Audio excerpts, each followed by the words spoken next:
Balance your trading strategy by adding futures. CME Group helps you manage risk and capture opportunities in all market environments. Capitalize on around-the-clock access to highly liquid global futures and options market across all major asset classes.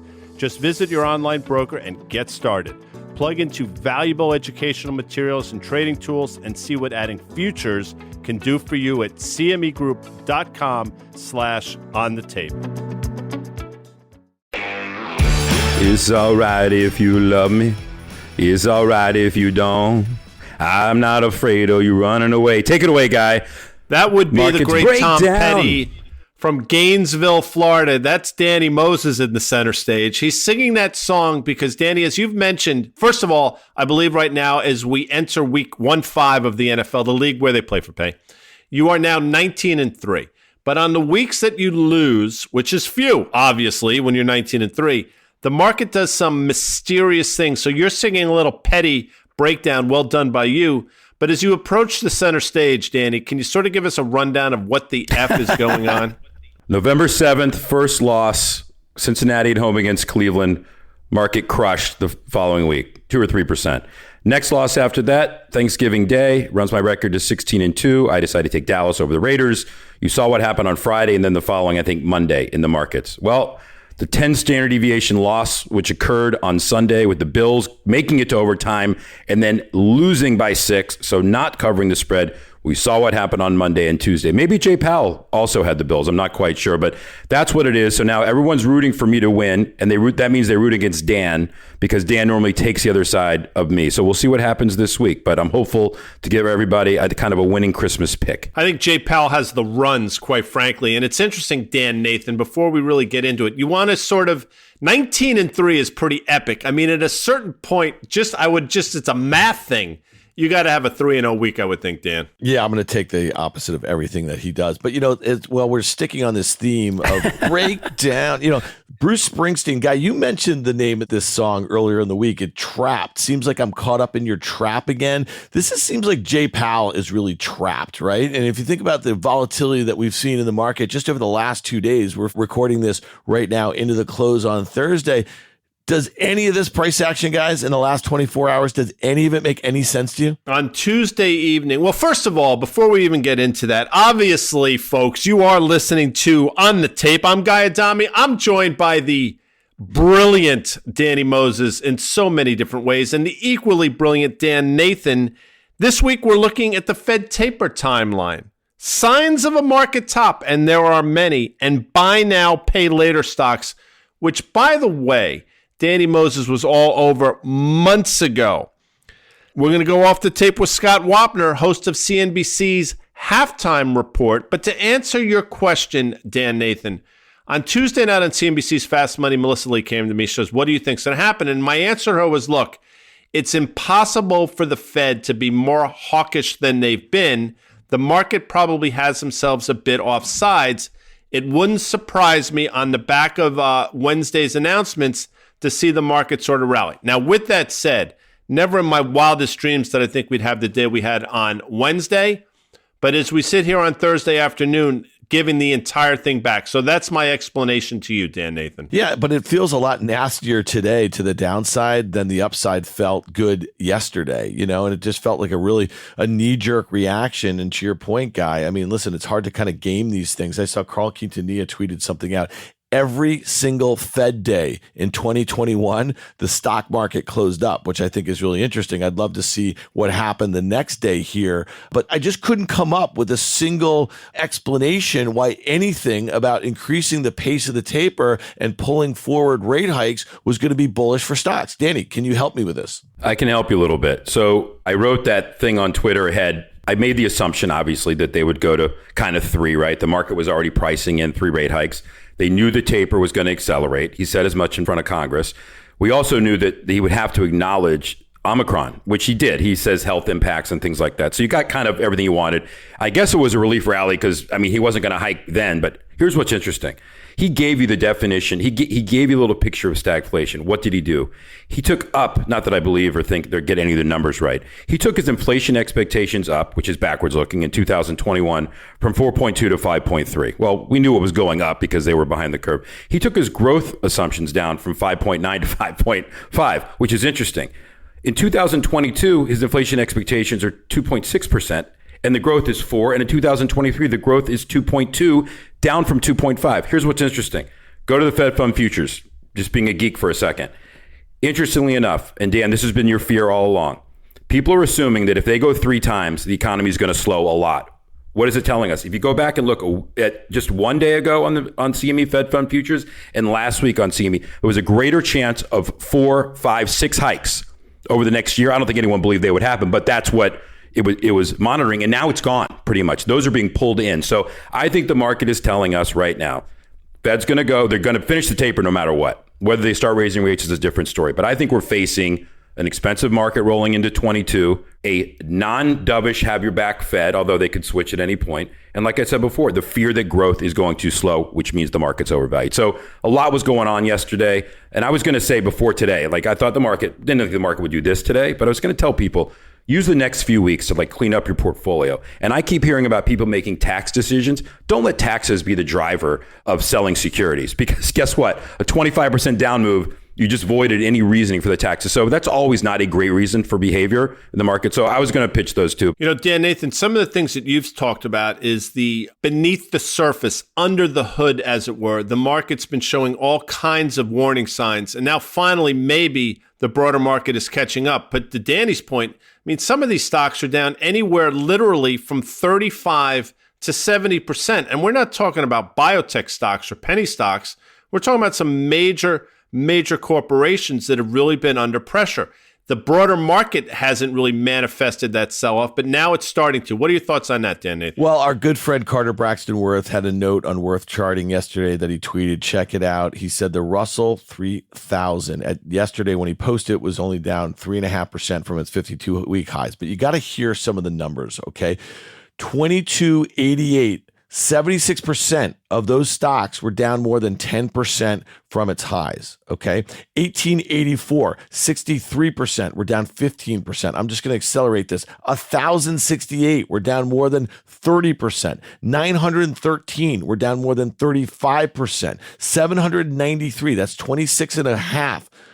We're down more than 40%, and 559 stocks in the Russell 3000 were down about 18.5% from its highs, or about 50%. I mean, that is just astounding. And so, listen, we're not your fancy hedge fund manager. We're not your mutual fund portfolio manager. We're not your broker or anything like that. Why do we talk about this stuff? Because we're charged at looking at stocks, at sectors, at broad markets. So you guys might think that we've been just kind of squawking about all this crap for months. But listen, the stock market, for all intents and purposes, has crashed, other than 10 or 15 names that has kept it levitating. And when you look at the price action that we're seeing right now, and I get it, Apple went up 20% in a straight line in 2 months. But to see that stock off of a nearly $3 trillion market cap today for no reason, down 4.25%, you better take notice. That's what I'm saying. I agree with that. And by the way, Amazon hasn't traded particularly well since their earnings release. Obviously, we're starting to give it up in Tesla. And one thing I've said for a while, Danny Moses, and kudos to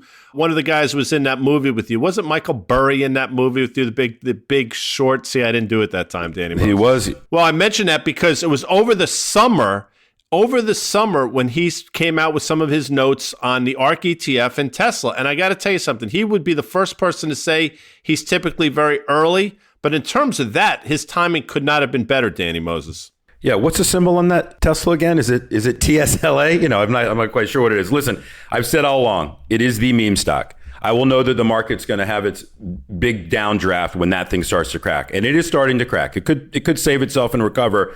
But to Dan's point, I mean, the top 10 stocks have been accounting for the majority, obviously, the gains.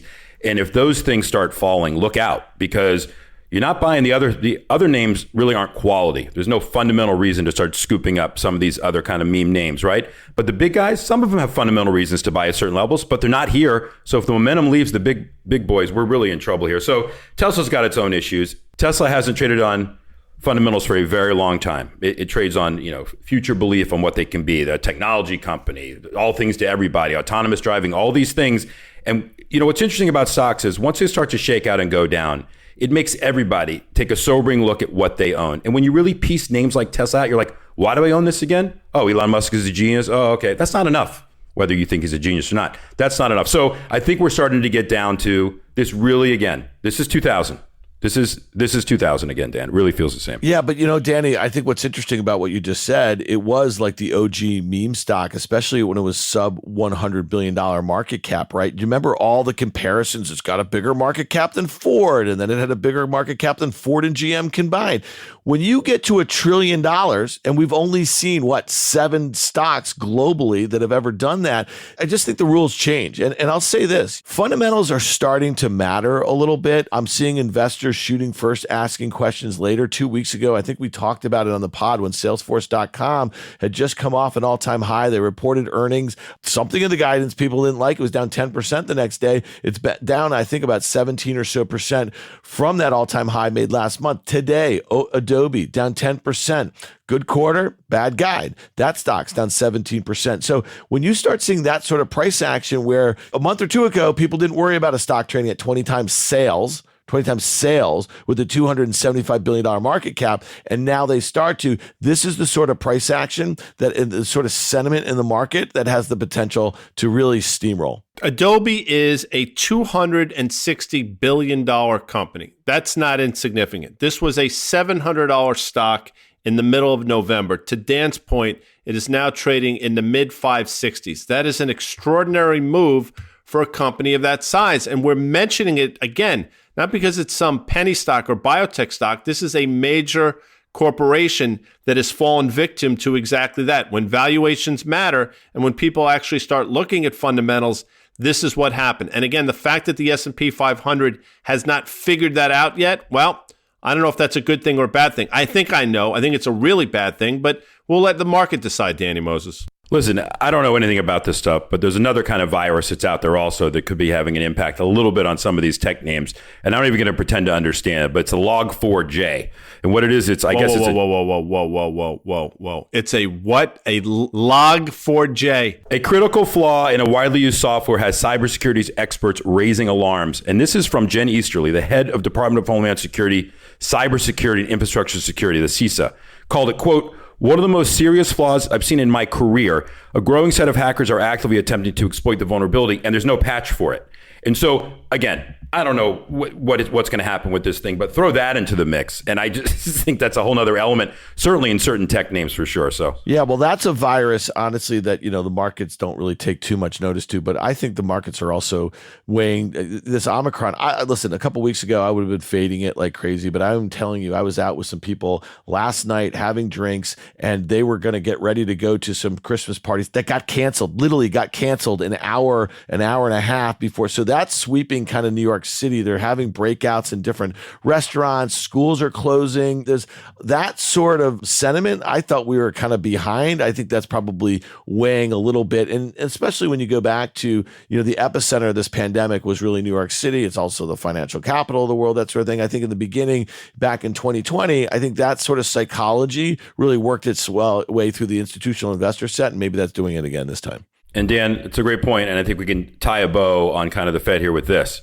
Everyone knows it's not a demand problem, it's a supply problem. The Fed can't do anything right now. Even if you said, oh, the economy is slowing, what are they going to do? They're going to exacerbate supply chain issues, they'll exacerbate inflation. That's the problem. And I think that's part of the reason that the market's down is not only does the Fed tapering and, quote, maybe not have your back, what does having your back even mean at this point? So I think that's what is being a little bit, drawn into the market as well. What's interesting, real quick, Dan, Nathan, we saw some retail sales numbers out this week that were disastrous. Now, I mentioned that only because here's my question to Dan, Nathan. It's a bit of a rhetorical question, and because I think I know what you're going to say, but did Jay Powell, everybody says nobody rings the bell at the top or the bottom, and I get it, and it's a fun thing to say, but did he ring the bell when he basically came out and said, we're going to retire the term transitory. Because I got to tell you something. Ever since then, some of these numbers, my sense is, were on the other side of something, and maybe they, in fact, did ring the bell, and maybe he did get squeezed in terms of what inflation was doing to him. Guy, 100%. When I tell you this, I mean, literally, he said uncle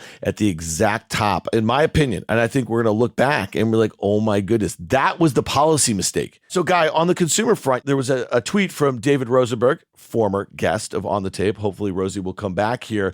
This was the other day. This was yesterday. The surprising negative 0.1 print on the core control retail sales shows what happens when over 60% of holiday shopping took place earlier than normal this year. Clouds over the consumer now for the next few months because pent-up demand has already been facilitated. I think that's kind of what you're getting to, Guy, a little bit, is there was heavy discounting and it came really early and there were worries about supply chains, right? And people went out and spent. And I'm actually really worried. And you obviously have some very strong thoughts on the U.S. consumer.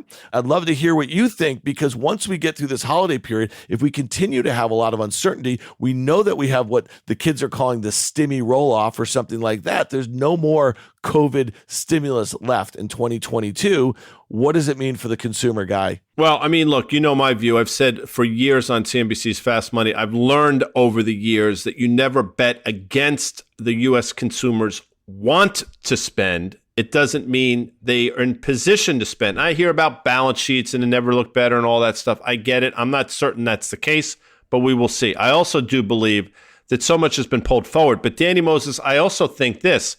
When prices go up, they become very sticky. Prices go up, they don't come down nearly as fast. And it's something that Jay Powell said as well. And again, I think if you listen to Fast Money, if you listen to this podcast, you know I am not a fan. But he said something that I've been saying now literally for years. They have inflation in all the wrong places, and there's zero they can do about it. And I think they're figuring that now, which is the reason why they're going forth with doubling the taper and talking about rate hikes and those things, because quite frankly, they have all the air cover they need to sort of back away from that position. Like I said a few minutes ago, Powell took their growth assumptions down in 2021, right? He's taking his numbers growth down and tapering quicker. That sends a wrong signal. He's been wrong for the last year. He's wrong. I don't expect him to get any of this stuff right either. I don't know how it's going to pan out, but I can tell you there's going to be a lot of volatility in 2022. You have to know what he's thinking, whether you think he's right or wrong. I just leave it at that. And one has to wonder, just in terms of, there are, again, we talked about ringing the bell and signs of tops. Well, here's a few. Elon Musk, as we know, big fan of Danny Moses, named Time's 2021 Person of the Year. Apple came literally within, I think, 8 cents, which is ridiculous, of becoming a $3 trillion market cap company this week. Oh, by the way, again, not to cast aspersions, Kathy Wood, but that ARK ETF is now flirting with $90. And if Tesla trades below 900, which I happen to think that it will, one has to wonder how low that's going to get, Dan Nathan. So the signs are there. And again, the S&P 500 is still within earshot of an all-time high, but everything else is giving up, including, by the way, the IWM that you had a great call in, Dan Nathan, as did Carter Braxton Worth. It's funny, Guy, you mentioned Elon Musk being made the person of the year, and I think there's a lot of really good arguments for that. I mean, he has transcended auto manufacturing. He's transcended CEO. He had a company that's worth over $1 trillion at its highs that was worth $70 billion, I think, 18 months ago.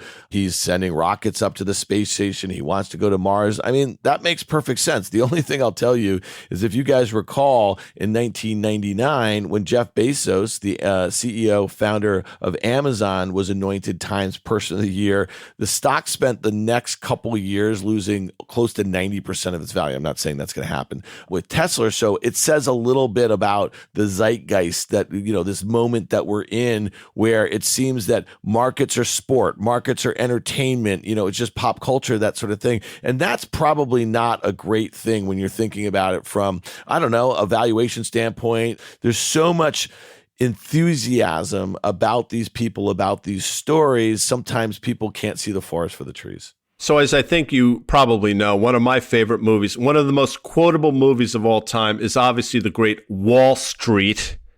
And one of the characters in that movie was Lou Mannheim, Danny Moses. And why, Danny Moses, am I mentioning Lou Mannheim quickly? Just give me a quick answer because I have more to go here. But I like you. And then there's man stares in the abyss. There's nothing staring back. Well, Carvana, which sometimes trades on what they call the Mannheim Index, right? But I don't think that's really what's driving necessarily the stock here. But we have talked about Carvana in the past to end up being one of the poster children of this market.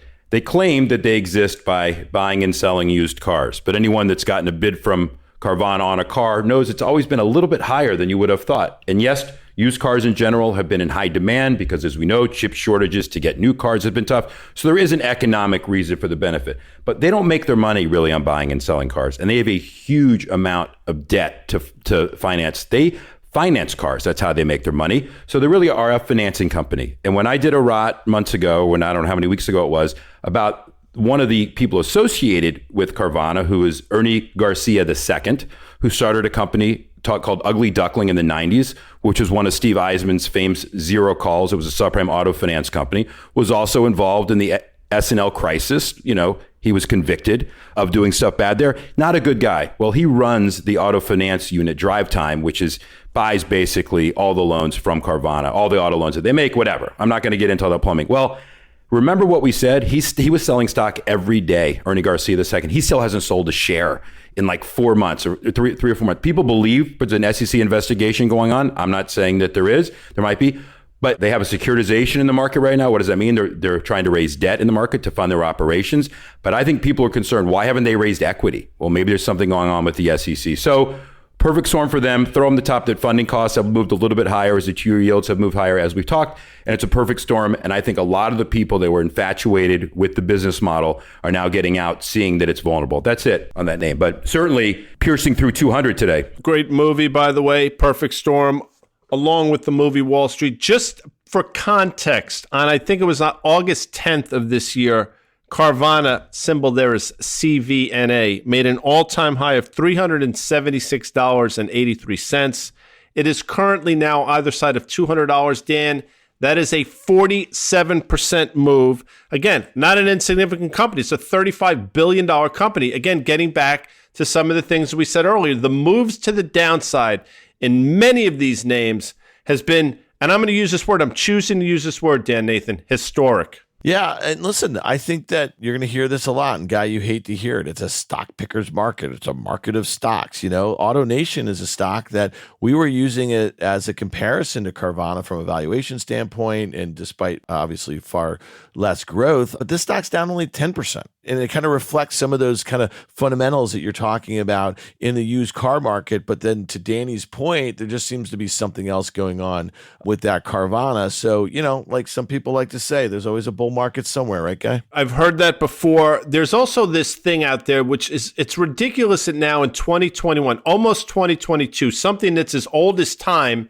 is all of a sudden this groundbreaking phenomena. It's called buy now, pay later. It should be called buy now, maybe never pay again, because that's what's going on. And for you listeners of On the Tape, you will know once again that Danny Moses has been talking about this since the summer. So knock yourself out, Danny Moses, because buy now, pay later is under the microscope. Yeah, these are the Sears layaway plans from, when you were shopping at Sears, Guy, long time ago. That's all it is. This shouldn't be a surprise. People in Congress have been calling for oversight on this buy now, pay later. And what we said from the outset is this is not a financial tech industry. These are just lenders. And the state of California classified these businesses as such months ago and called them actually loans, which opened up Pandora's box for the Consumer Financial Protection Bureau to have oversight on them. And for everyone who doesn't remember what the CFPB was, it was started by Liz Warren after the financial crisis under Obama in 2011 and basically got shut down when Trump took over. So they went after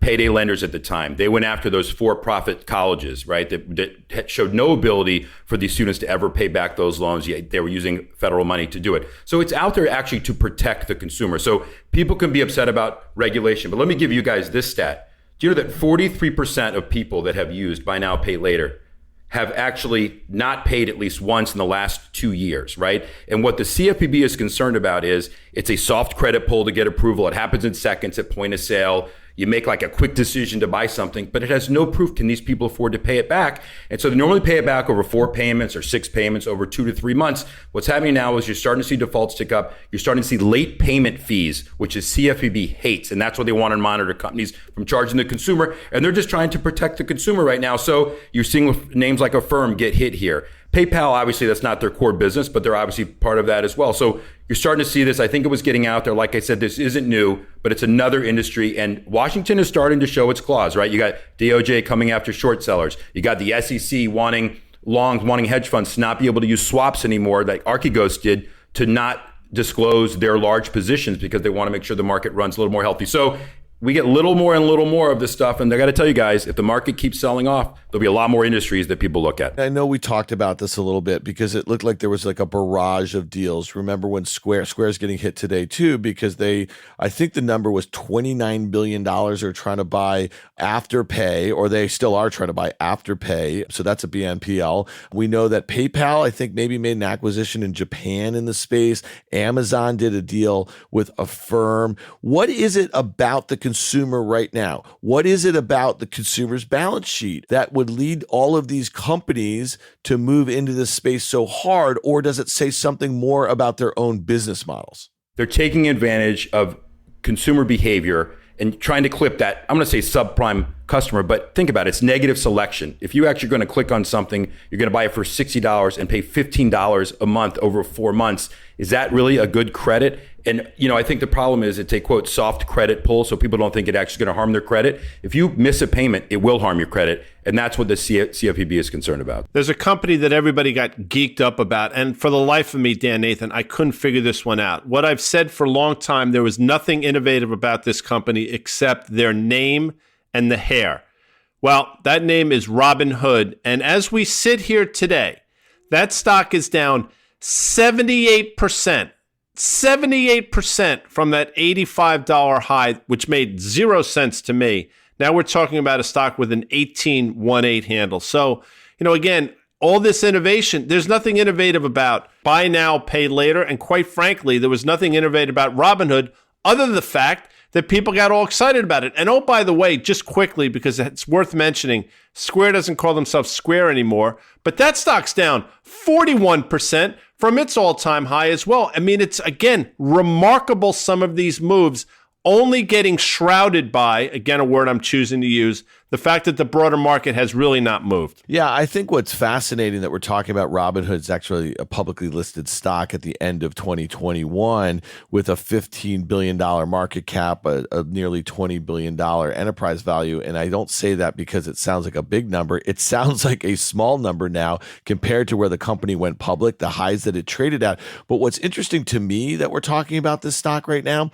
is that we are bookending 2021 with what started in January is this meme stock frenzy. I mean, when we started this podcast, we literally couldn't stop talking about it because none of it made any sense to any of the frameworks that we kind of grew up with in this business, right? And then when you think about what's going on with these meme stocks, GameStop and AMC over the last week or two, it seems like the air is coming out of this retail trade. And I know, Guy, I heard you say it, I think on Fast Money the other night, the whole notion that these people who hold these stocks, that they think it's a movement, and if they just hold them and don't sell them, doesn't mean that they can go down. Well, they're about to learn the hard way. And I think a lot of these people, and it goes back to Robinhood again, should have realized this with that Dogecoin. Right? Because when that thing was going up and then everybody was pumping it like Elon Musk and a whole host of other influencers, that sort of thing, that was the Robinhood story. What percentage of their revenues in Q2 right before they went public were Doge? Remember the number, Danny? Wasn't it somewhere like in the high teens or something like that? And then the stock got nailed because the Q3 numbers were a disaster because Doge died. And continuous regulatory mishaps also in every aspect of their business, right? They've paid more fines than any broker ever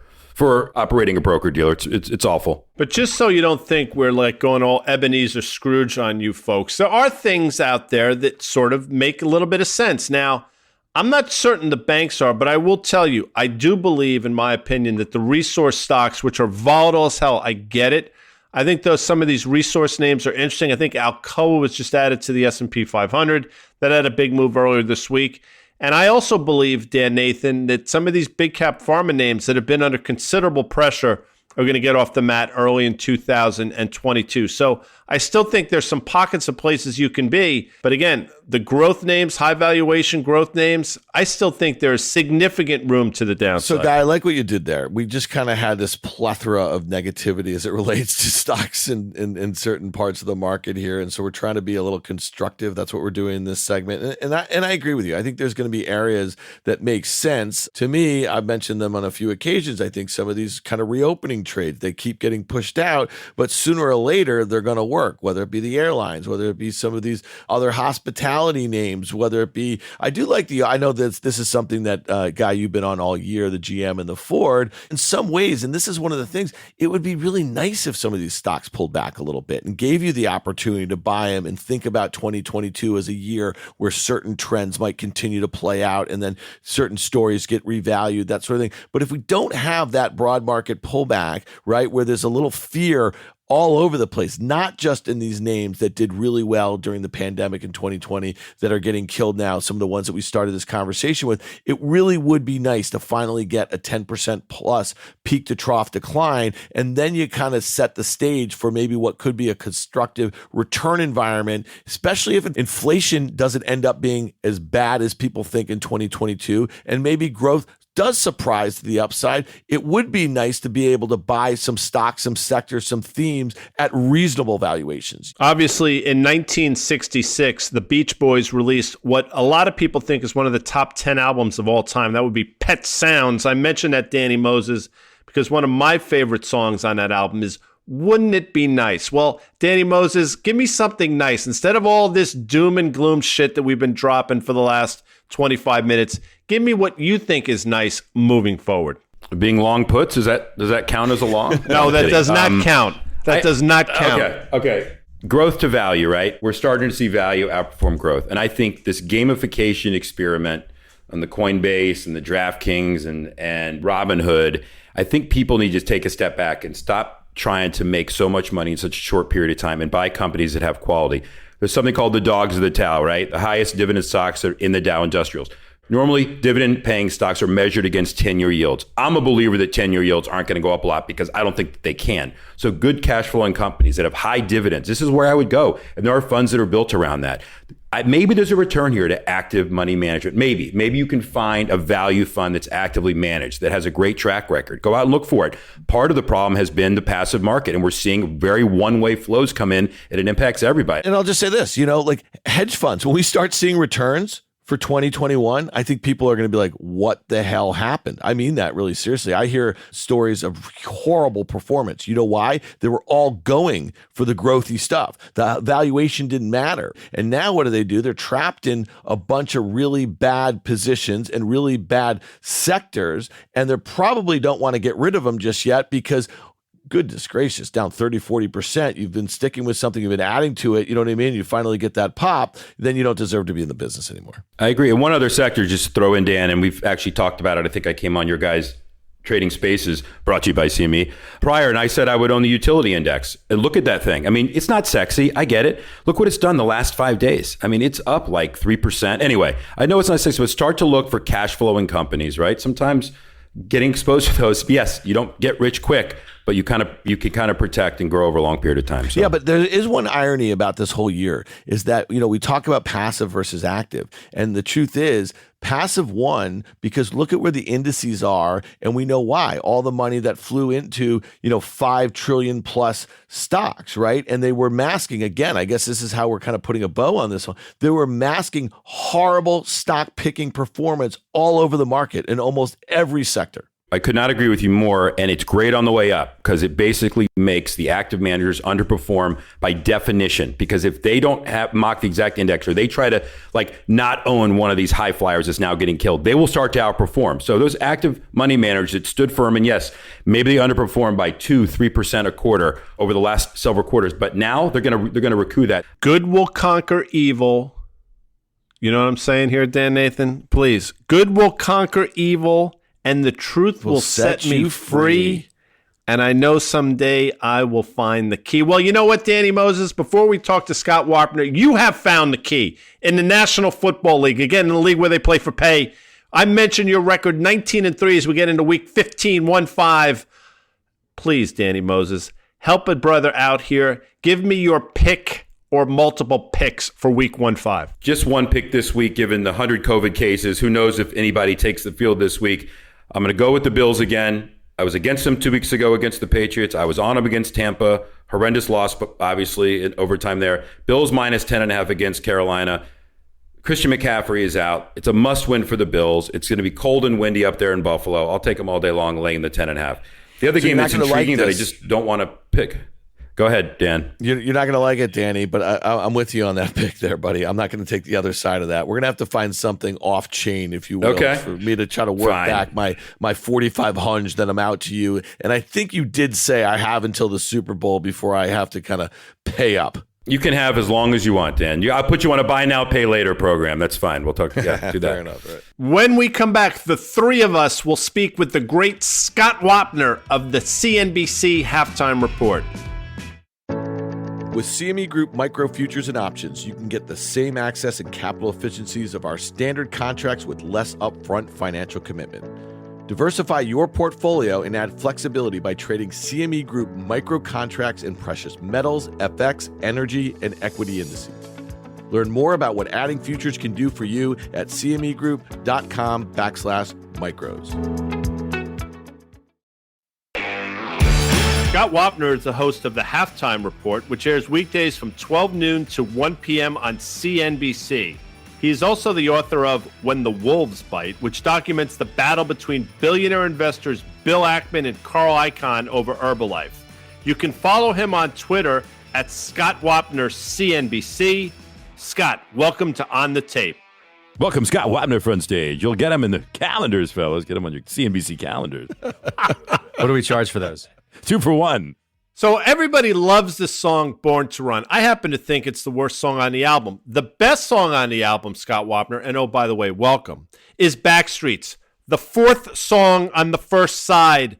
I want to hear your backstory. I'm interested in it. I'm interested in your fandom, your backstory. How did Scott Wapner get to the level that he's at today? Well, I'm glad you didn't ask me anything else about the album because I have no idea what you're talking about. A lot of people love Jungle Land. A lot of people love 10th Avenue, Freeze Out, and then Thunder Road might be the greatest Bruce song of all time, but Scott has no interest in this. Talk to us. I want to hear how you got here. How I got here. Well, I didn't think I'd ever be here, so it's a pretty remarkable story about how I got here. I thought I was going to be a sports reporter or a sports anchor. At least that's what I always hoped to be. I always wanted to be a journalist, and I thought I would be in television in some capacity. I grew up watching Howard Cosell and Bob Costas, Al Michaels, all those guys, and that's what I wanted to be. Those guys were my inspiration. So when I was in school, I did some internships, and I covered sports here and there, covered high school football on the side while I was in college for the St. Petersburg Times down in Tampa, Florida. Great town, that is. Would drive to these stadiums on a Friday night lights. It was the epitome of Friday night lights, by the way. Not this football they have up here. Packed stadiums. It was the event, right? So I did that. And I got out of school, and I was trying to figure out what I was going to do, and I got lucky. I knew somebody who was the news director of a syndicated business program based in Washington, D.C. So I went back home to Maryland. I took that job, and it was an entry-level gig doing pretty much everything except for snaking the toilet at the end of the night. Although, if it was part of the requirements, I probably would have done it at that point. So I did that, and I learned the ground-up business. I got on the air a little bit. And then I got a job in New York as a reporter for a feed service. And I put together a tape. I got an agent, and I got unbelievably lucky and got the biggest break of my life. I got a job offer down in Dallas, Texas, for the Fox affiliate in Dallas. I had never done a live shot in my life. I had never been on live television in any capacity, and Dallas was such a burgeoning business town. Mark Cuban was coming of age, if you will. So they wanted to expand their business coverage. You had a lot of Fortune 500 companies down there. So I went down there to be their franchise business reporter, and it was like boot camp. It was like television grad school. Live shots, screwed up live shots, one after the other, walk through the newsroom at the end of the night with your tail between your legs, like you don't know what you're doing. And I spent 2 years down there, and I figured out the business, and I figured out what I was doing. And I got lucky again. I wanted to move back to New York, and I got hired by CNBC to be a correspondent on the Wall Street Journal report with the fabulous and great anchor, the iconic business anchor, Consuelo Mack. And I started there. I worked there for about a year, and then I got hired, if you want to call it that, at regular CNBC. And I slowly worked my way up and realized that if I wanted to do something at CNBC that was meaningful, it wasn't going to be in sports, it was going to be in the markets. And I covered the markets and I learned the markets, and then I got a nice break and got a show. And here we are 10 years later. It's interesting because you and I met, Scott, I think it was easily 10 years ago. You were filling in every once in a while in Options Action. That was my show that was on at 11:30 Friday nights back then. And it did work its way up a little bit. But you and I became fast friends. And one of the things I think is really interesting is that you've had a decade go by. The Halftime Report, which is your show, is a decade old, which is pretty amazing. I mean, Guy Adami often says on this show, I think Danny gets a little sick of it, if we make it till January, Fast Money is going to be 15 years old. It's pretty astounding to have these sorts of run. And I will tell you this, man, you came on the scene, you had this event, you wrote a book about it, When the Wolves Bite. It was back in January 2013. I've heard it described as the moment that time stopped on Wall Street. Every trading desk, people on Bloomberg's, people on tech, they're like, are you watching this? You had this battle between Carl Icahn, legendary investor, and Bill Ackman, also a legendary investor, over a company that, what was it, Danny? $4 billion market cap, Herbalife? I mean, really, right? It became this battleground site. It happened on your air over the course of an hour. How did that happen? How did that come about? Well, it was undoubtedly, up to that point, the most important moment of my career, certainly as a business journalist at CNBC. I had never met Bill Ackman before, and I think Carl had been on with me on the first day or so that I started doing the Halftime Report, but I had never met him either, and I had only spoken to him on live television that one time. And I saw that Carl was being interviewed on a competing network, and I happened to be walking by somebody's desk, and it was on. So I stopped and I started watching it, and I thought it was, pretty fascinating. Here he was destroying Ackman on live television, eviscerating the guy, right? So I was like, man, this is unbelievable. So I just took it on a whim, and I emailed Ackman. I got his email from somebody, I don't remember who. And I emailed him, and I didn't hear anything back right away. I wasn't really thinking much about it. I had a dinner that evening in the city with a friend I hadn't seen in a long time. And I was sitting in the lounge of a hotel where the restaurant was, waiting for my friend to arrive. And Ackman responded to my email. He said, I'm going to send you a statement. So I responded, hey, great. That's awesome. I'm going to get a statement, let the network know I'm going to get a statement from Ackman about what Icahn had said about him earlier in the afternoon. It was a few hours prior to that. And then I asked Bill, hey, why don't you just come on tomorrow and respond? And he said, okay, I'll do it. So I was like, wow, okay, that's awesome. I go to have my dinner. My friend arrives. I go sit down at the restaurant. Phone rings. It's Ackman. I have to excuse myself, go out to the lobby. We're talking about the logistics for the next day. So we take care of that. I go back and sit down. Phone rings again. It's Ackman on the phone again. Excuse myself, go back out to the lobby, the hotel. He's like, you know what? I'll do it some other time. I'm not going to come on. It'll just be a sideshow, but I promise you I'll come on some other time. I'm like, hey, it's all good. No problem. Go back, sit at the dinner with my friend, continue the conversation. A few minutes later, the phone rings. It's Bill Ackman. Excuse myself. I go back out to the lobby. He's like, you know what? Bleep it. I'll do it. So I was like, all right, we're good? Like, are we actually doing this now? Because I really want to have dinner with my friend. I hadn't seen him in a long time. Right? I haven't even had time for the conversation yet. So Ackman was locked in, and one of our producers let Icahn know that Ackman was going to come on to respond, that he may want to watch whatever he says. So we're at the stock exchange doing my show where I normally don't do it, but we were down there that day for whatever logistical reason brought us down there. So we're doing the show. I start out with Ackman. I'm doing my thing. They tell me in my ear that Icahn had called in to the control room and he would come on.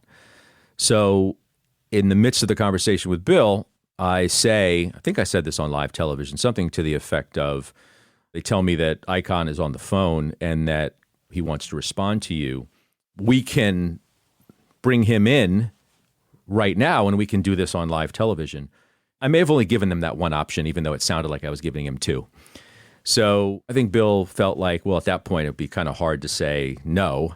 So we brought Icahn in, and all hell broke loose. Just as a little background real quickly for the listener who's maybe not familiar with what happened is that Bill Ackman had a very high profile short call on this stock called Herbalife, and it was high short interest. Again, it wasn't a huge market cap. It was a multi-level marketing company, and Carl Icahn took the opposite side of it, and very vocally. He said, we think this is a good investment. And so the stock was crazy volatile. It was in Bill Ackman's face. And to your point, so you had seen Icahn on another network talking some smack about Ackman, and then here we are. You had Ackman on, Carl calls in, and then what happens? Well, I just felt like that was an opportunity to make something happen, which is why I reached out to Bill. It was an opportunity for a moment, which is rare. You only get so many opportunities to have a real moment in television. So, okay, they start going at it, and, I'm just trying to stay out of the way. Just try to sort of guide each person, try and get what I need to out of each one, and try and make it some semblance of a coherent conversation rather than just, one insult after the other. But it sort of became one insult after the other and me kind of staying out of the way until I tried to prod Icahn to admit or reveal more about his Herbalife trade, which he hadn't really done so to that point, to which he got mad at me and said the producer told him he could come on and talk about whatever he wanted to talk about. He was never coming on my show ever again. He said, Max Myers said I could say whatever I want. May have put an expletive in there along the way, or two.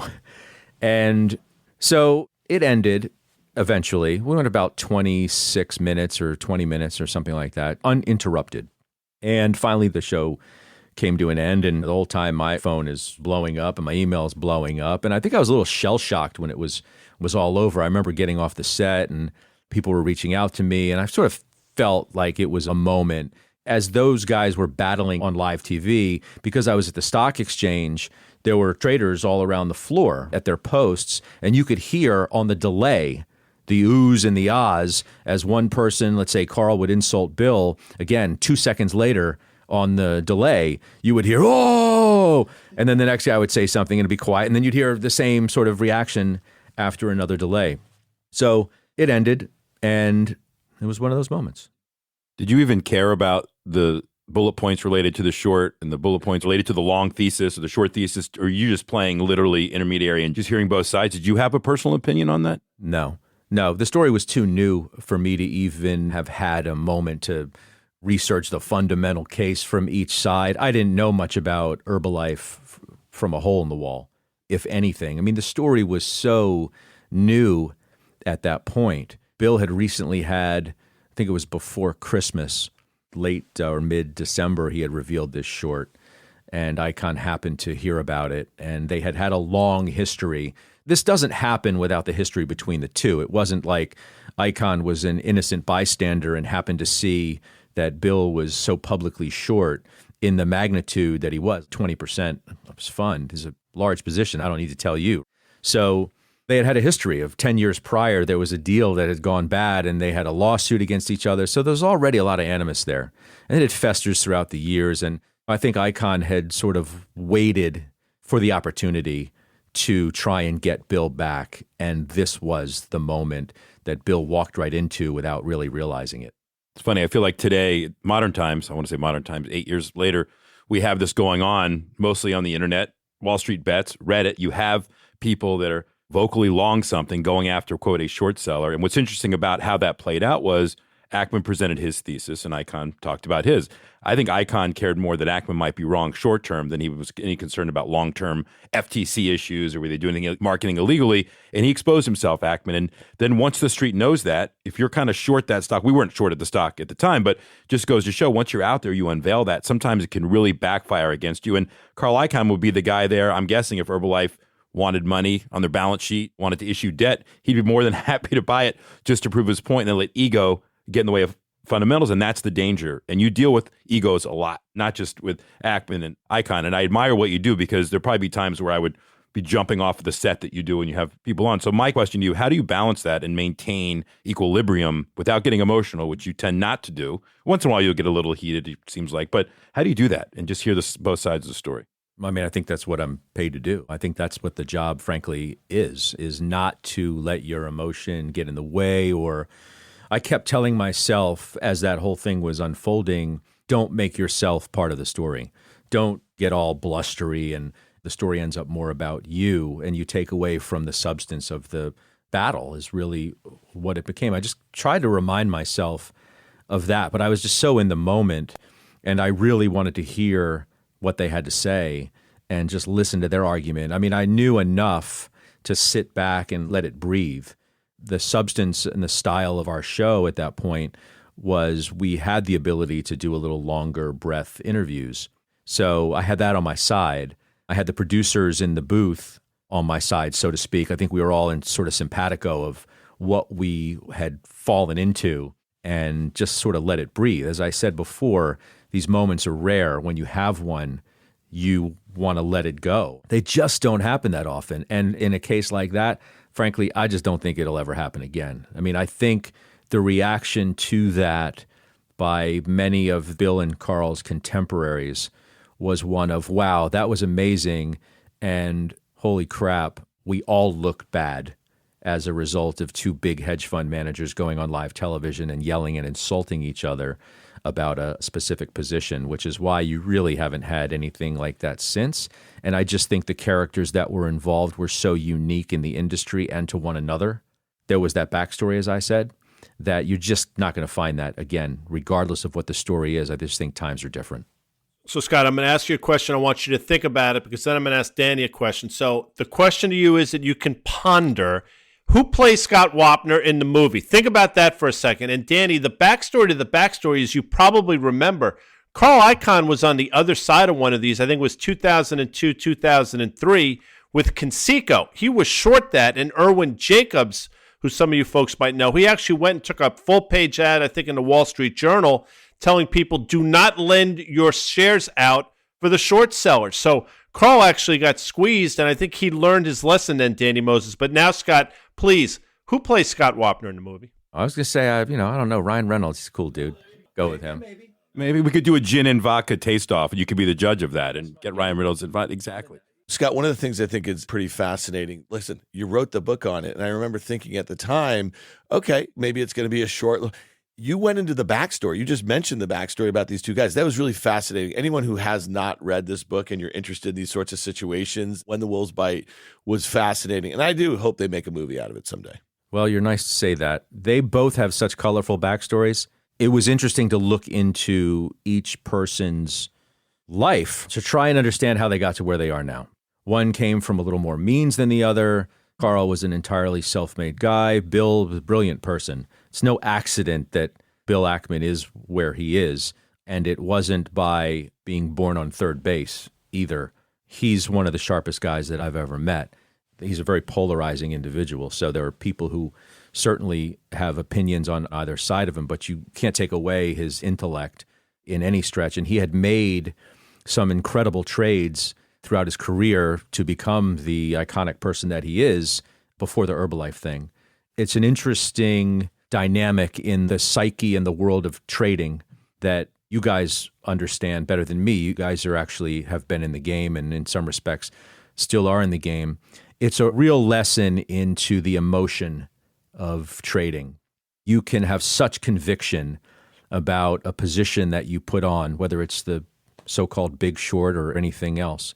But the moment that the rules of the game change, you need to be nimble and smart enough and humble enough to admit it and move on. And I think in this respect, and in maybe another respect or two, I'm not sure that Ackman in that moment was able to identify that. And then the tidal wave had already started rolling over. And it was hard to get out of the way, if not impossible at that point.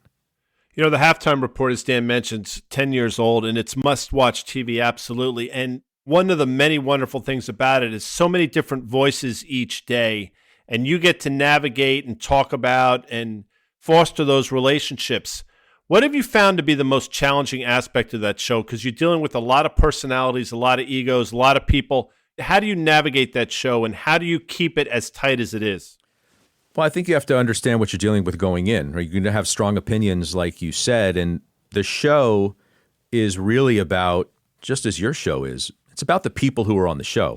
The viewer, I think, wants to hear the conversation. They enjoy the camaraderie that all of you have and my panel has, and they want ideas.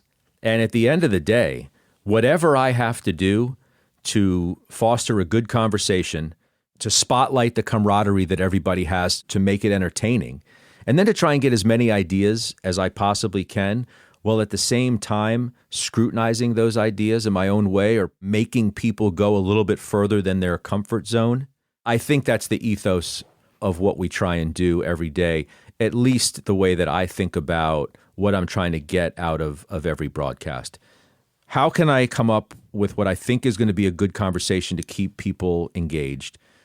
How can I have people debate each other without getting nasty with one another? And I think that speaks to the camaraderie that you build as a team, or my investment committee, as I call them. And then how can you get critical ideas out of people and then push them to really defend their ideas, to distill the most important and interesting points down so that the viewer leaves fully understanding why somebody pitched a specific idea that they did, rather than just saying the name of a ticker and what have you.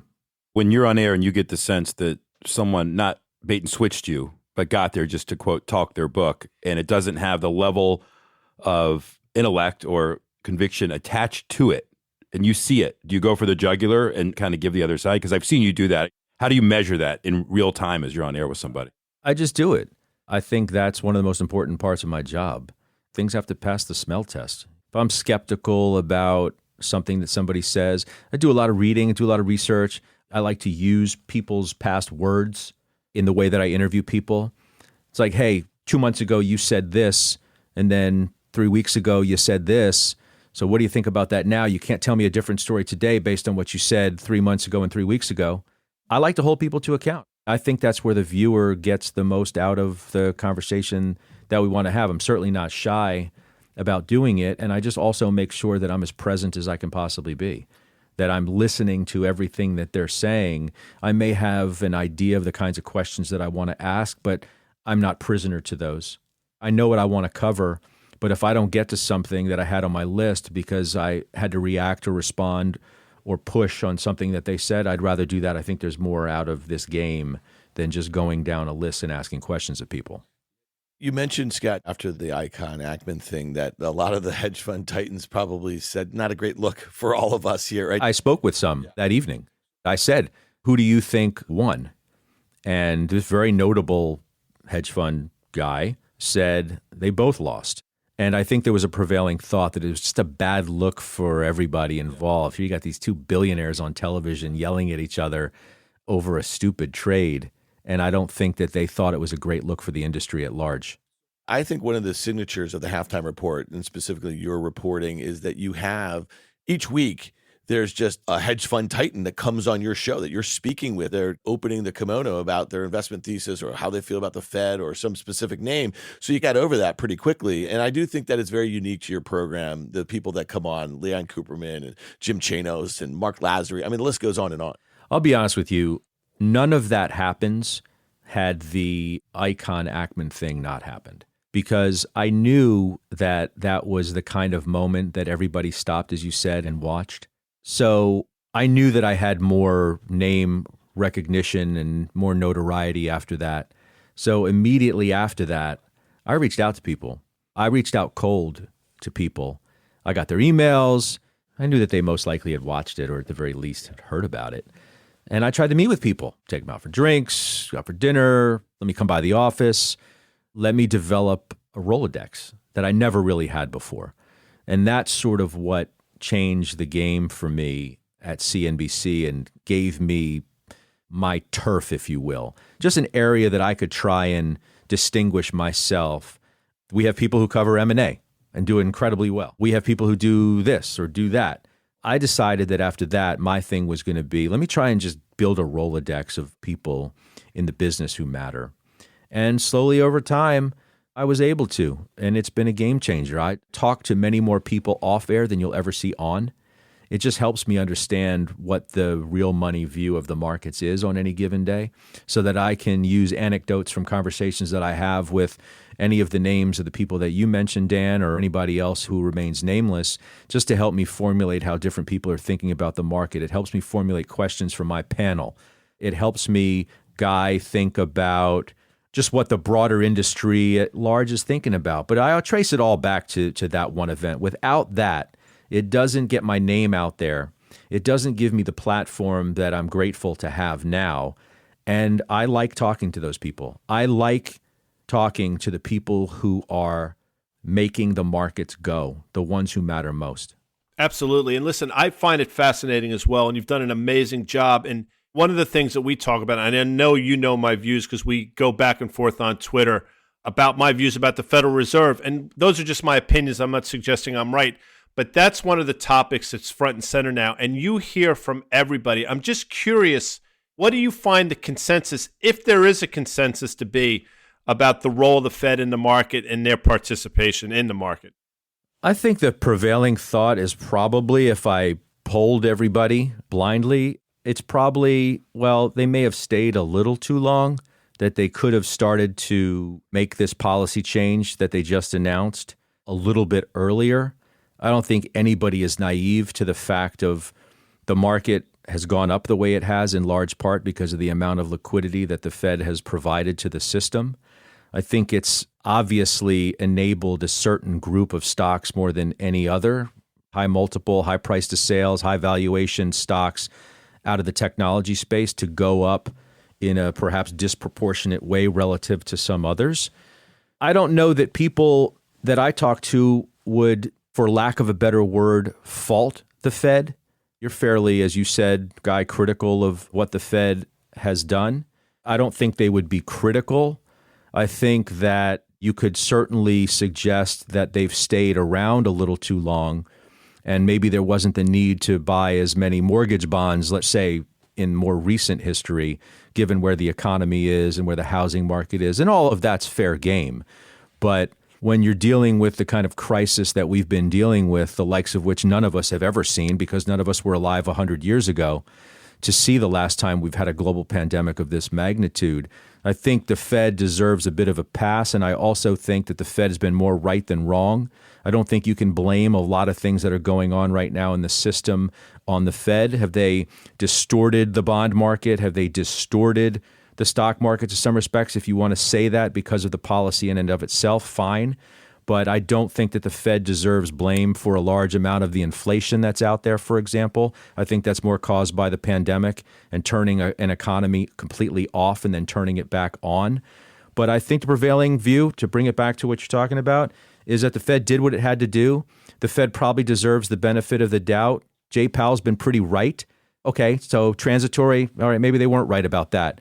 But okay, what are you going to do about it now? They're going to try and catch up and hopefully not make a mistake. Well, Judge, I will say that was a very balanced answer. Maybe you'll have Powell on at some point. I'm not sure if you've had. That's truly what I believe, though. It's when the market goes down that people look to blame somebody, excuses. So when you have an unlimited balance sheet that they're using, they're not going to be proven, quote, wrong until much later, which dovetails into what I know must frustrate you from time to time when you look at certain stocks or people talking about names that you know are so overvalued, that trade on momentum, that if you truly knew that the Fed was going to pull liquidity out of the market and this free money would disappear, you have to know in the back of your mind that there's some type of reversion to the mean coming, that the Fed will be blamed for a policy mistake if they got this wrong. I agree with what you're saying. They were in a tough spot. And I will say this one thing. I was in disagreement in 2008 when they came in with all these programs. I was wrong. In hindsight, they had no idea what they were dealing with. We didn't even know the depths of how bad it was going to be. But they created the TALF and TARP. At some point after 2008 and 2009, Ben Bernanke became so obsessed with the stock market as a tool. And that, I know, Guy, I'm feeding right into Guy's fire, but that's been their mandate now for years. And that has been the gauge, and it has. And they're going to try to pull that away. That's going to be a painful withdrawal. And so I think it remains to be seen, but I'll let Guy opine. But I think they'll be judged poorly later, but it's only going to take a down market with someone to blame that's going to do that. And Scott, listen, I hear everything you're saying. I can't disagree with that. My biggest problem, and I have many, but the biggest one is, in my opinion, again, it's the wealth gap that's been created, and the difference between the have and the have-nots in this country has never been wider. And, I put that in large part at the feet of the Federal Reserve. Okay, so you didn't go there initially. I'm not going to sit here and disagree with you and suggest that the Fed goosing the stock market because of its policy hasn't had a devastating impact on the issue of income inequality. Based on the percentage of people in this country who own the majority of stocks relative to others, it's undeniable that Fed policy has helped the stock market and its incredible gains in this unprecedented bull market. I hear you on that, but to lay blame at the feet of the Fed for that, I think is a little bit harsh, given the kind of environment that we've been in and the fact that in large part, the Fed has been the only one minding the store, and that Ben Bernanke time after time after time sat before Congress and said, you people need to get your fiscal policy in order to match whatever we're doing from a monetary policy standpoint. And in large part, that fell on deaf ears, and it fell on the floor. So the Fed was left as the last resort, if you will, to come in and try and save the system. Now, obviously, we've printed a hell of a lot of money to deal with the fallout of the pandemic. So certainly lawmakers arrived when they absolutely had to. But I just think to put all of that at the feet of the Fed, I think that is an unintended consequence of the Fed policy of the last 13 years rather than a method of the Fed policy. I just simply see it that way. All right, let's pivot for a second here because Scott and I had this really funny night. It was about 7 or 8 years ago, sharing a bottle of scotch. And I had my buddy Iggy with me. And we're just kind of laying back after a day of skiing. And I don't even know how we got to this topic. But Scott busts out that he has this collection of signed Sports Illustrated covers by almost every major super athlete of the 80s and possibly early 90s. And my buddy Iggy and I are sitting here listening to this, and we're like, what? Do you have him? Yeah. And he's got a story with all of them, too. You got to tell Danny and Guy, and you got to tell our listener. We talked about this for hours, and I bug the shit out of you all the time. Now I'm bugging the shit out of our listener. You got to hear this story about how you got into this in the 80s when you were in high school and some of the memorabilia that you picked up over the years. So I mentioned to you at the outset how I grew up a sports nut, and I always thought I was going to do that. I happened to meet a couple of guys through my tennis travails. When I was younger, I really wanted to be a professional tennis player. And I think I had some pipe dreams that one day that was actually going to happen. I guess thankfully I was wrong because I love what I do now. I met these two guys on the tennis court, and they lived in my neighborhood, and we were friends. We played every day. And one of them maybe was my age, and he had an older brother who I think was already in college. And they were telling me these stories about going to the hotels or the stadiums or arenas where these teams were either staying or playing and waiting after the game and getting autographs. And they would tell me story after story about these big name athletes that they had gotten them to sign their, I don't even think they were bringing anything really remarkable, like a piece of paper or whatever. So they offered to let me come along. And I had a big collection of Sports Illustrateds at that time. My grandmother had gotten me a subscription years prior, and I saved all of them. I just loved the old SI covers, and I loved reading the old magazines. Where Are They Now? Stuff where you see the great athlete of today when he was a kid in high school, he's throwing like 90 miles an hour and was a stud back then, was going to be a superstar. So I go, and I can't remember what my first experience was. One of the first was the New Jersey Generals of the USFL were playing at Byrd Stadium, where the University of Maryland football team plays. So I go with these guys, and I've got my stuff with me. And somehow they know where they're coming out and when. And we're just standing there. It's like shooting fish in a barrel. So I've got my SI, I think, with Herschel from Georgia. And I think I have Flutie from, I can't remember if I got Flutie to sign the SI from the Boston College, Miami Miracle, or just a piece of paper. And I got that signed. I was like, man, this is pretty cool. So that morphed into going down, let's say, when the Lakers came to town. So I figured out where the hotel was, where the Lakers would stay when they came to play the Washington Bullets. And we would go and we would sit in the lobby. And these were different times. Security never said a word. They let you walk right in. We'd be sitting there like 2 or 3 schmoes in the lobby of a very nice hotel in Crystal City, Virginia. I can't remember the name of the hotel, but I remember literally sitting in the hotel and waiting for the Lakers to come back after they had played the Bullets. And in comes Magic Johnson in his fur coat. And we're like, holy, whatever. One by one, Lakers come in. Magic signs my Sports Illustrated. I probably had like 2 or 3, signs them all. Byron Scott, I get Worthy to sign, I think, a cover from when he was at North Carolina. And Kareem comes in. And Kareem, at that point, was notoriously a little bit difficult, I think is fair to say. And he said no. So, like, whatever. You just move on. I had these books of blank pages with me, too. Get literally like the whole team. A.C. Green, Byron Scott, Michael Cooper, Pat Riley. So we just is like wash, rinse, repeat. Look at the schedule. It became, whose cover do you have? What game's coming up? And who can you get? And it was Gretzky, and it was Lemieux, and it was Dr. J, and Michael Jordan, and Karl Malone, and Charles Barkley, and every major, for the most part, NBA player of the 80s go down to football team hotels. San Francisco 49ers come in, Jerry Rice, Joe Montana, Steve Young, Giants, Lawrence Taylor. It was literally like shooting fish in a barrel. I have these pennants, those felt pennants that I still have hanging up in a room in my house. Signed pennant from the Bulls, signed pennant from the Edmonton Oilers, Gretzky, Yari Curry, Paul Coffey. I could go down the list of all these guys. The Atlanta Hawks, Dominique, Willis Reed, I think was the coach at that point, have him on there.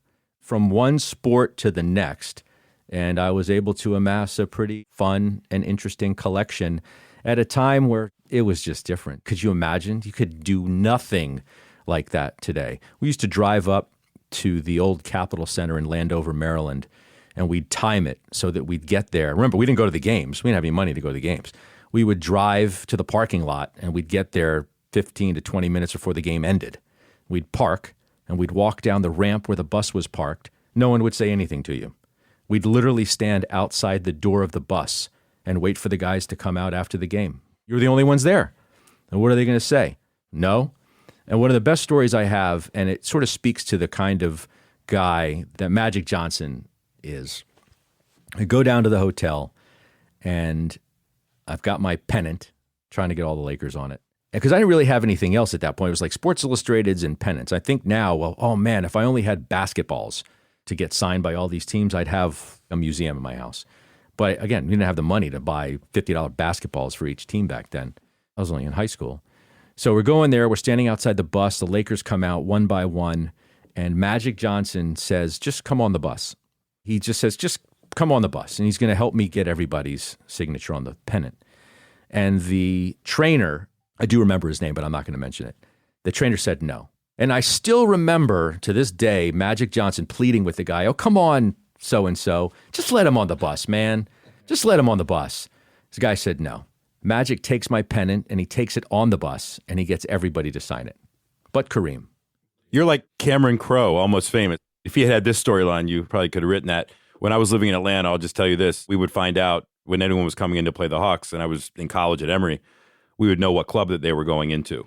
I wouldn't tell you what type of club it was. There was all kinds of fun clubs in Atlanta at the time. And so we would show up there about 2 hours early during the game. And we would tell the bouncer, no, we're with the traveling team. We're with the Bulls. They want us to come ahead and kind of scout out things, whatever. But as soon as those players came in, we knew we were outed. We had to get the hell out of there. But we'd hang out with them for like 5 or 10 minutes and run around. But, something like that. We don't have enough time to hear all the. There's great stories behind a lot of pennants and a lot of this stuff. And Dan, you could NFT this stuff for him. I've been telling him I think he should write a book. He already wrote a book about a battle on Wall Street that happened on his show. I'd love to hear these stories. There's an OJ story. There's an MJ story. I've heard them all. I heard them over a bottle of Oban 14. I'll tell you about the OJ story because that's public. I wrote about it in Medium a few years ago. So these guys, this was early in the autograph hunt. We go down to the Watergate Hotel. Most people know the Watergate as an office building. Well, there's a hotel there as well. And the Monday Night Football crew, of which OJ was a part of at the time, was staying there. These guys that I mentioned at the outset who got me into this somehow knew that. I have absolutely no idea how. So we're going to go down there. My friend and I actually have tickets to the Monday Night Football game that night against the St. Louis Cardinals. We're too young to drive ourselves. Neither one of our parents are going to let us. It was my friend's family's season tickets that was going to get us into the game to begin with. My friends agree that the two of us would go with these two guys. We'd go to the Watergate Hotel, and then on the way home, they would drop us off at RFK Stadium. We'd watch the game and then catch a ride home with a friend of our parents who had also been at the game. So it's like the perfect plan.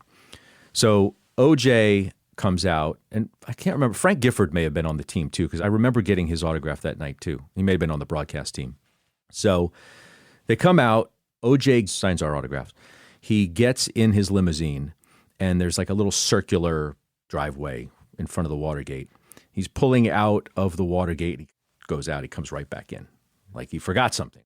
He gets out, and he runs into the hotel, and he comes back, and I don't know what got into me. I said, OJ, can we have a ride to the game? And he said, sure, get in. So my friend and I get in the limousine, one on each side of OJ. And I don't know, it was like a 15-minute ride, 10, 15-minute ride to RFK from there, not very far at all. And we're sitting there, I think, in complete disbelief for like 90% of it. Like, duh, like, what the hell are you going to say to Juice at that point? This is pre-everything, obviously. And he's having small talk with us the whole time. And we get to RFK Stadium, and we pull up to the VIP entrance, and we get out, and these guys are all snapping their pictures, photographers. And we're like, oh, my God, this is like unbelievable. Run in to the stadium. Obviously, we thank OJ. We run into the stadium, payphones at that point, and we call our parents. We tell them what just happened. And then the murders happen in June of 94. And I'm like, oh my God, this is crazy. I can't believe I was in a limousine with this guy way back when. And it just sort of brought everything back. And then there was the ESPN docuseries a few years ago, a 5 or 6 part series about OJ. And then I wrote about this and I posted it on Medium. Crazy story. That is crazy. Was it cold out that night? Just curious. I don't remember. I don't know if he was wearing gloves. Oh, stop. So listen, Scott, we could do this for hours, and I'm sure Dan has already done it. There's always somebody that you didn't get that you say, shit, I wish I got him or her in terms of the autographs and stuff. Who is your Moby Dick? For a while, it was Muhammad Ali, and then I got lucky. I got him. I got him on the Sports Illustrated 75th anniversary cover, which is framed and hanging in my house as we speak. I held him in such reverence for so long. That was a good one. You didn't get DiMaggio. No one gets So DiMaggio. I got DiMaggio, but the only thing I had to get him on was a blank piece of paper. I had these autograph books that I had along with the Sports Illustrated. I got DiMaggio and Hank Aaron in the same night at the hotel after the Cracker Jack Old Timers Classic at RFK Stadium, where they used to have that series. You'd read that book, wouldn't you? I'm always fascinated. What do you call by it? The Chase? Yeah, the Chase. I thought you and I storyboarded this one night over the scotch. I don't know. I wish I could answer Guy's question, and I know there's somebody out there that I really wanted to get. For a while it was Kareem, and I finally got him, and I got him on like a 1967 Sports Illustrated when he was playing for UCLA as Lou Alcindor. You know what I don't have? I've met him once, but I didn't have anything with me and it wasn't appropriate anyway. Mike Tyson. Oh, I'll tell you another one because I'm one of the biggest fans around, and it caused me to start playing golf, and that was Tiger. And I've interviewed Tiger many times, and I just didn't feel it was appropriate. And I'm like, well, should I have done it? After he won the Masters in 97, I got the iconic cover, right? I mean, it's such an iconic moment. And I cleared my schedule on Sundays if Tiger was in the hunt. And I'd sit there and I'd watch it. I'm a big fan of that guy, the way he plays golf. And I never got that.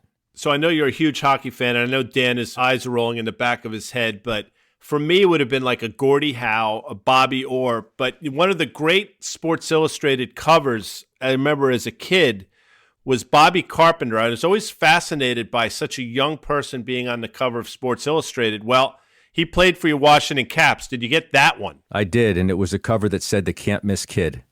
I still remember it. That was the caption on it. Guess what? He missed. He missed. He was a Ranger, too, by the way, as you know. He was good, though. I think he was the first American-born player to score 50 goals. Yeah, but he did not. I know Dan is like, oh, stop. But he definitely did not have the career that, when you read that article back then, you thought he was the next coming. I don't know if you heard me. I said I did get Gordie Howe, by the way. Of course you did. Sweet cover. I got Gretzky on a really early cover, too. You'd love it. When he was an Oiler? Yeah. Actually, I posted it, I think, the other day when Rex Chapman was asking for people to post sports magazine covers. I posted a montage of 4 covers that I had. I think I posted that one. I can't remember. Super 70 sports guy, probably one of the best follows on all of Twitter. It's like literally he's tapped into our brains for whatever reason. Guy and I get asked this question all the time because we don't work for CNBC. We are contributors. Guy has been there, 37 years you've been on there, Eric Guy? It'll be 38 years in February. I was afraid that I was going to misspeak earlier when I said none of us have been around since the other pandemic, but I thought I was too cliche to say except for Guy. Guy traded through the 1918 pandemic. No, but the people that we've met a lot, and I know you'd probably answer the question the same way, but you are truly one of these people that we've just enjoyed working with, become friends with. We learn from your insight, the tenacity that you have about doing your job. It shows every day on the halftime report. So Guy and I really appreciate you coming on here. Danny, who you've gotten to know through us over the course of this year, I know that you've always been one of his faves too. So for us, it's really an honor to have you come on the tape. We hope you'll come back and listen, write that book, man. Just have your own podcast about it. You could do a 30-minute episode every week for years on that stuff. I do have some good stories. I left a good one out. I just didn't want to drop that one right now, but thank you guys for having me. I'm grateful for what I get to do every day. I couldn't be happier. I love going to work every day. I really do. Well, it shows, man, and it's been our pleasure to work with you over the years. Thanks once again to CME Group for sponsoring this episode of On the Tape. If you liked what you heard, make sure you hit follow and leave us a review. It helps people find our show, and we love hearing from you. And we also want to hear from you via email at onthetape@riskreversal.com any time of the day. Follow and connect with us on Twitter at OnTheTapePod, and we'll see you next time. On the Tape is a Risk Reversal media production. This podcast is for informational purposes only. All opinions expressed by me, Dan Nathan, Guy Adami, Danny Moses, and any other participants are solely our opinions and should not be relied upon for specific investment decisions.